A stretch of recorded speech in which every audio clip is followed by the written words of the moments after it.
کہ حضرت جابر بن عبداللہ رضی اللہ تعالیٰ عنہ نے حضرت علی کرم اللہ تعالیٰ وجہ الکریم سے اپنا ایک خواب بیان کیا۔ وہ کہتے ہیں کہ میں نے خواب میں دیکھا، یعنی حضرت جابر بن عبداللہ فرماتے ہیں میں نے خواب میں دیکھا کہ بڑی گائیں چھوٹی گاؤں کا دودھ نکال رہی ہیں، اور پھر میں نے کیا دیکھا؟ میں نے دیکھا کہ ممبروں پر بت پڑے ہیں جن کے منہ سے آگ کے شعلے نکل رہے ہیں، اور پھر فرماتے ہیں میں نے دیکھا کہ خشک نہر پر سر سبز و شاداب باغ ہیں، یعنی نہر خشک ہے لیکن باغ جو ہیں وہ بڑے سرسبز ہیں۔ پھر فرماتے ہیں میں نے دیکھا کہ بیمار تندرستوں کی بیمار پرسی کر رہے ہیں، خود بیمار ہیں لیکن تندرستوں کی طبیعت کو پوچھنے کے لیے ان کے پاس جا رہے ہیں۔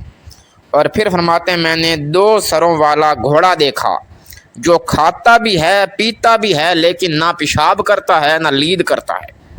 اور پھر فرماتے ہیں میں نے دیکھا کہ آسمان اور زمین کے درمیان ایک کپڑا جو ہے وہ لٹکا ہوا ہے، اور اس کپڑے کے ساتھ میں مرد بھی لٹکے ہوئے ہیں۔ اور پھر میں نے دیکھا کہ 2 پرندے ہیں جو اپنے گھونسلے سے اڑ کر کہیں چلے گئے ہیں۔ یہ خواب ہے حضرت جابر بن عبداللہ رضی اللہ تعالیٰ عنہ نے مولا علی رضی اللہ تعالیٰ عنہ سے بیان فرمایا۔ اب مولا علی رضی اللہ تعالیٰ عنہ اس کی تعبیر جو ہے وہ ارشاد فرما رہے ہیں۔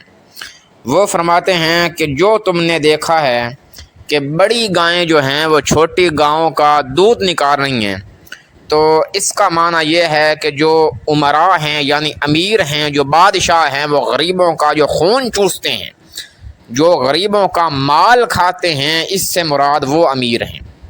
فرمایا جو تم نے دیکھا کہ ممبروں پر بت پڑے ہیں اور ان کے منہ سے آگ نکل رہی ہے، فرمایا یہ وہ علماء ہیں جو بغیر علم کے ممبر پر بیٹھ جاتے ہیں اور لوگوں کو فساد میں مبتلا کرتے ہیں۔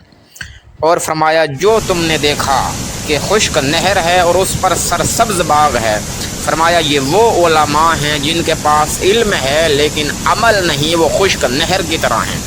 فرمایا جو تم نے دیکھا کہ مریض جو ہیں وہ تندرستوں کے پاس جا کر ان کی تیمارداری کر رہے ہیں، فرمایا اس سے مراد وہ فقراء ہیں جو امراء کے پاس جا کر ان کے دروازوں پر جا کر ان سے نوازشات لیتے ہیں، فرمایا اس سے مراد وہ فقراء ہیں۔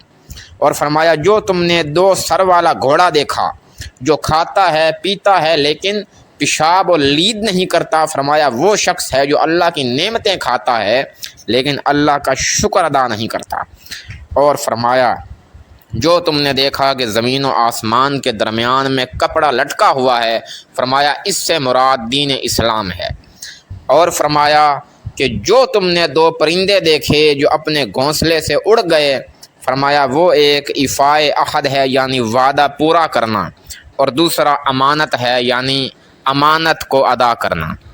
تو فرمایا جب یہ 2 خوبیاں جب انسان سے نکل جاتی ہیں تو انسان سے گویا کہ دین ہی نکل جاتا ہے۔ تو یہ مولا علی رضی اللہ تعالیٰ عنہ کی تعبیر تھی۔ اور آخر میں جو میں نے کہا تھا کہ وعدہ کے بارے میں جو ہمارا آج کا باب تھا کہ جب یہ 2 جو ہیں فضیلتیں انسان سے نکل جاتی ہیں تو اس وقت انسان سے دین نکل جاتا ہے۔ اللہ عز و جل سے دعا ہے کہ اللہ عز و جل ہمیں دین پر مکمل عمل کرنے کی توفیق عطا فرمائے۔